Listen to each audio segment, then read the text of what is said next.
America, Israel आणि Iran यांच्यामध्ये मोठं युद्धजन्य परिस्थिती निर्माण झाल्यानंतर याचा थेट परिणाम जगाच्या आर्थिक संकट आल्याचं पाहायला मिळत आहे। त्याच पद्धतीने व्यावसायिक जे आहेत लघु उद्योग त्यांच्यावर पण मोठा परिणाम झालेला आहे।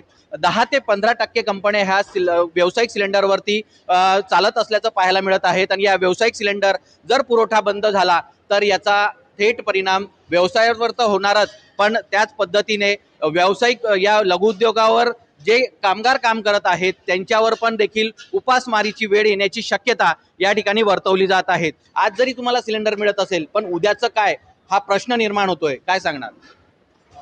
शासनाने जो निर्णय घेतलेला आहे की कमर्शियल सिलेंडर जे आहे व्यावसायिक सिलेंडर बंद करून घरगुती सिलेंडरला प्राधान्य देणार आहे, हे नक्कीच बरोबर आहे। पण मग त्या कारणाने व्यावसायिक सिलेंडर जर बंद झाले तर जे आपल्या MIDC मध्ये प्रत्येक शहरामध्ये 10 ते 15% उद्योग जे चालू आहेत ते पूर्णपणे बंद होतील आणि त्यावर जे अवलंबून असलेले लोक आहेत, रोजगार आहेत, तो पूर्णपणे ठप्प होईल। त्याच्यामुळे त्यांच्यावर उपासमारीची वेळ येणार आहे।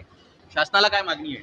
शासनाला आमची मागणी आहे की ही जी परिस्थिती झालेली आहे त्याच्यावर लवकरात लवकर तोडगा काढून कुठून जिथूनही उपलब्ध होईल तो साठा उपलब्ध करून लोकांना व्यावसायिक सिलेंडर मिळावे, जेणेकरून जे लोक उद्योग आहे ते ठप्प न होता तिथला जो रोजगार आहे तो काम होत राहिलं पाहिजे, बंद पडू नये। सिलेंडरचा पुरवठा हा सुरळीत आणि व्यवस्थित कसा होईल याकडे शासनाने लक्ष देऊन हा पुरवठा सुरळीत करावा अशी मागणी या व्यावसायिकांकडून लघु उद्योजकांकडून केली जात आहे।